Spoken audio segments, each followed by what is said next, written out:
जब भी equity market अपने लाइफ टाइम हाई के पास में होता है या अपने लाइफ टाइम हाई पे होता है ना, कुछ स्ट्रक्चर्ड मिस्टेक, कुछ same type of mistake her bar investor कहीं ना कहीं करते हैं। ऐसा नहीं है कि आज के दिन हम जो मिस्टेक की बात करने वाले हैं वो फर्स्ट टाइम इन्वेस्टर के साथ होने वाली है। हर समय जब भी मार्केट अपने लाइफ टाइम हाई के पास होता है, इनमें से कुछ ना कुछ मिस्टेक ऑलमोस्ट हर एक इन्वेस्टर कहीं ना कहीं करता है। आज के इस वीडियो में हम टोटल 5 मिस्टेक्स के बारे में बात करने वाले हैं। हो सकता है आपने इसमें से कुछ मिस्टेक ऑलरेडी कर दी हो या फिर आप on the verge of it हो कि आप इनमें से कोई मिस्टेक कमिट करने वाले हो। इसीलिए इस वीडियो को डिटेल में without thinking about your existing investment, I am very sure आप सभी के पास अपना एग्जिस्टिंग कुछ इन्वेस्टमेंट होगा, उसके बारे में अभी मत सोचेगा। इंडिपेंडेंट माइंड से बिल्कुल फ्री होकर इस वीडियो को देखना और ध्यान से समझना है, बहुत ही ज्यादा जरूरी। मेरा नाम है Anant Ladda, CFA CA CFP LLB। Open for all Telegram का लिंक डिस्क्रिप्शन में, अगर आपको लगे यूजफुल तो आप टेलीग्राम पे जाके इन्वेस्ट आज फॉर कल सर्च करेंगे तो आपको ये ओपन फॉर ऑल चैनल मिल जाएगा। 75,000 से ज्यादा मेंबर्स इसका पार्ट बन चुके हैं। फ्रॉड चैनल से बच के रहिएगा। चलिए शुरू करते हैं आज का बहुत ही इंपॉर्टेंट डिस्कशन।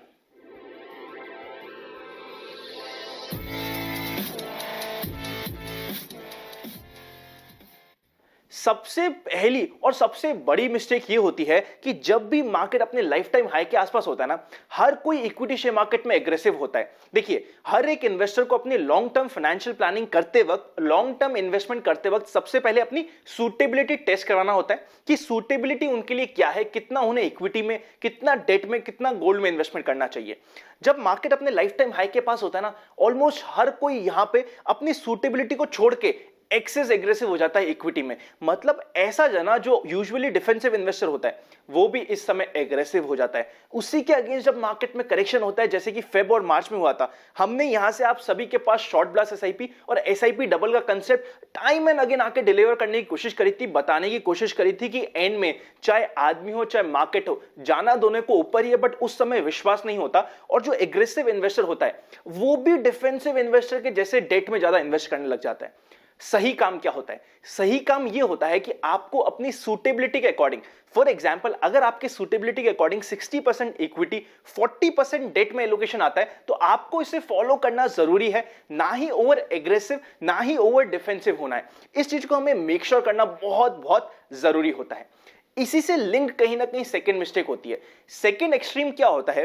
जब मार्केट लाइफ टाइम हाई के पास होता है ना, हम अपने अगले 10 साल, 15 साल, 20 साल के गोल को भूल जाते हैं और कहीं ना कहीं रीडिंग करने की कोशिश कर जाते हैं और मार्केट को टाइम करने लग जाते हैं अपने लॉन्ग टर्म पोर्टफोलियो में भी।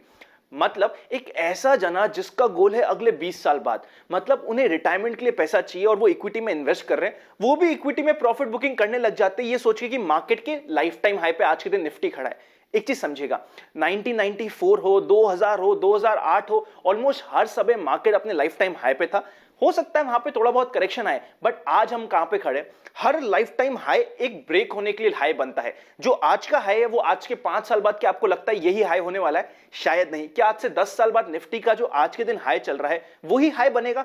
शायद नहीं। तो ये चीज हमें समझनी पड़ेगी। अगर आपको इंडिया की लॉन्ग टर्म सक्सेस पे, इंडिया की ग्रोथ स्टोरी पे भरोसा है तो अननेसेसरी रिडम्पशन मत कीजिए। अगर आपका गोल 10 साल के ऊपर है, 5 साल के ऊपर है, तो अगर थोड़े बहुत करेक्शन आते भी ना तो आपको कोई फर्क नहीं पड़ रहा है, क्योंकि जब आप 10 साल का गोल बना रहे हो ना, आप रिटर्न्स देख रहे हो 100%, 200%, 300% रिटर्न टारगेट कर रहे हो। वहां पे 5%, 10%, 15% का करेक्शन कुछ मैटर ही नहीं करेगा।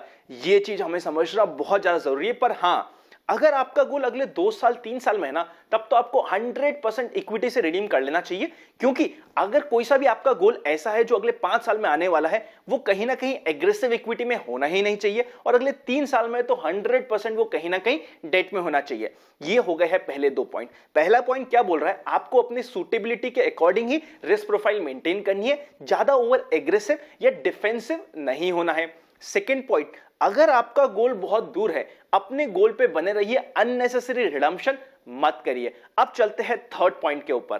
थर्ड पॉइंट क्या होता है? जब मार्केट अभी लाइफ टाइम हाई पे होता है ना, कुछ लोग, आई एम वेरी श्योर आप में से काफी लोग डायरेक्ट इक्विटी शेयर ट्रेडिंग भी कर रहे हो। इस समय आपको डायरेक्ट इक्विटी शेयर ट्रेडिंग में अच्छा प्रॉफिट भी हो रहा होगा और आपको लग रहा होगा कि यार अपना long term portfolio mutual fund का या इक्विटी शेयर के लॉन्ग टर्म पोर्टफोलियो को भी आप डाइल्यूट करके ट्रेडिंग में शिफ्ट कर दे। ये काम कभी मत करिएगा, क्योंकि आपको ये चीज ध्यान रखनी पड़ेगी। अगर ट्रेडिंग में प्रॉफिट होता है तो जब बुरा समय आता है तब लॉस भी ज्यादा होता है। आपको अपने लॉन्ग टर्म गोल्स के लिए लॉन्ग टर्म फाइनेंशियल प्लानिंग करके अकॉर्डिंगली इन्वेस्ट करना जरूरी है। कभी भी अपने लॉन्ग टर्म गोल्स को और ट्रेडिंग को मिक्स मत कीजिएगा। मैं कभी नहीं कहता कि आपको ट्रेडिंग नहीं करनी चाहिए और लॉन्ग टर्म गोल्स मेंटेन नहीं करना चाहिए, दोनों इंपॉर्टेंट है। आपको जो अपना लॉन्ग टर्म पोर्टफोलियो उसे सेपरेटली मेंटेन करना है। अगर आपको हमारी टीम की कोई भी हेल्प चाहिए तो डिस्क्रिप्शन में हेल्पलाइन नंबर भी है, साथ ही साथ एक लिंक भी है जिससे आप भर के प्रॉपर्ली हमारी टीम से कनेक्ट हो सकते हैं। अगर नहीं भी होना चाहते ना, आप खुद मेक श्योर कीजिए कि अपना लॉन्ग टर्म पोर्टफोलियो को अलग रखिए, उससे शॉर्ट टर्म वॉलेटिलिटी या शॉर्ट टर्म गेन के लिए डिस्टर्ब मत कीजिए। आई नो अभी आपको पिछले 1 महीने में 2 महीने में ट्रेडिंग में काफी अच्छा प्रॉफिट हुआ होगा, इसको आप एक्सट्रापोलेट मत कर लीजिएगा। मतलब हम क्या सोचने लग जाते हैं कि अगर मुझे 2 महीने प्रॉफिट हुआ ना, इसी को मैं हर महीने हर साल करता जाऊंगा और मुझे बहुत प्रॉफिट होगा। ये काम कभी मत करिएगा। लॉन्ग टर्म पोर्टफोलियो अलग रखिए, शॉर्ट टर्म ट्रेडिंग पोर्टफोलियो अलग रखिए, दोनों को मिक्स कभी भी मत कीजिए। यह है सबसे थर्ड और सबसे important point. Fourth important point क्या आता है, इस समय आपको सबसे ज्यादा टेम्पटेशन होने वाली है अपनी एसआईपी को स्टॉप करने की। आपको लगेगा अभी स्टॉप कर देता हूं, जब मार्केट करेक्ट होगा ना, जितना एसआईपी का अमाउंट होगा उसे मैं लंपसम कर दूंगा।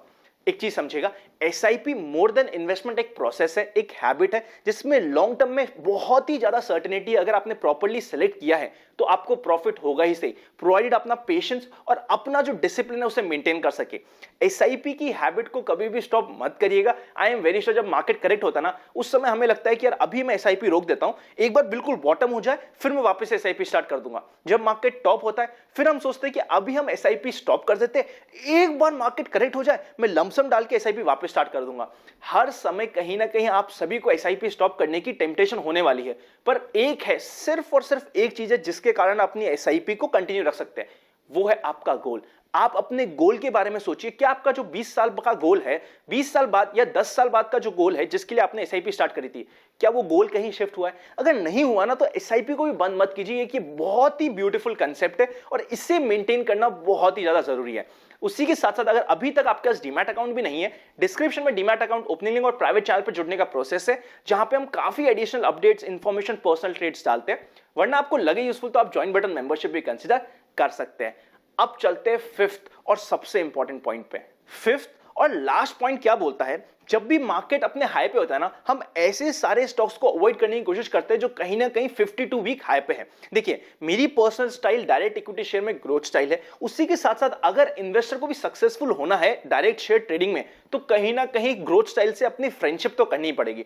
इस समय हम क्या करते हैं, हम ग्रोथ स्टाइल को भूल के ऐसे स्टॉक ढूंढने की कोशिश करते हैं, हमें ये लगता है कि यार ये 52 वीक हाई वाले तो स्टॉक्स चल गए, कुछ कचरा स्टॉक्स उठाने की कोशिश करते हैं जो कहीं ना कहीं कचरा भाव पे हमें मिल रहे हैं, वो भी अब कहीं ना कहीं चली जाएंगे सभी के साथ। ये मिस्टेक कभी भी मत करिएगा। मैं ये नहीं कह रहा कि वैल्यू स्टाइल खराब होती है, वैल्यू स्टाइल बहुत अच्छी है, लेकिन उससे हमेशा हमें म्यूचुअल फंड के थ्रू यूज करना चाहिए। ऐसा इसीलिए क्योंकि वैल्यू स्टाइल में ना पेशेंस और टाइम बहुत रिक्वायर्ड होता है, जो डायरेक्ट इक्विटी शेयर में यूजुअली इन्वेस्टर्स के पास नहीं होता।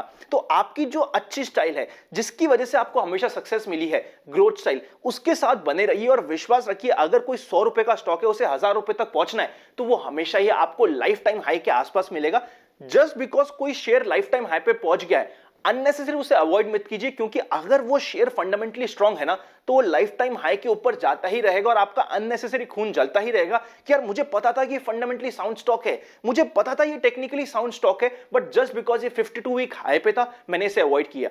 जस्ट बिकॉज कोई परफॉर्म कर रहा है, मतलब ये तो वही हो गया कि जो आपका लायक बच्चा है उसे तो आप पनिश कर रहे हो और जो नालायक है उसे कह रहे हो कि अच्छा तू नालायक है, चल मैं तुझ पे और इन्वेस्ट करता हूं। ये काम कभी भी मत करिएगा। ये पांचों ऐसे पॉइंट है जो कहीं ना कहीं ऑलमोस्ट हर एक इन्वेस्टर या तो कमिट करता है या उसकी इच्छा तो होती है कि वो कमिट करे। तो अगर आप चाहते हैं कि ये ज्यादा लोगों तक पहुंचे, अपने ज्यादा नहीं सिर्फ 5 दोस्तों के साथ शेयर कीजिएगा, फैमिली मेंबर्स के साथ शेयर कीजिएगा। उसी के साथ साथ अगर ये वीडियो अच्छा लगे तो चैनल को सब्सक्राइब, बेल आइकन क्लिक कर दीजिएगा ताकि ऐसे ही वीडियो आपको रेगुलरली मिलते रहे। वीडियो अच्छा लगे तो लाइक कर भी दीजिएगा, नहीं लगे अच्छा तो डिसलाइक करे बिना मत जाइएगा। Happy investing and I will see you very soon. Last एक पॉइंट है आप सभी के लिए, आपने क्या मिस्टेक कमिट करी है कमेंट करके जरूर बताइएगा और एक लर्निंग जो आपको इस वीडियो से मिली उसे भी कमेंट करने की कोशिश कीजिएगा। Happy investing and I will see you very soon.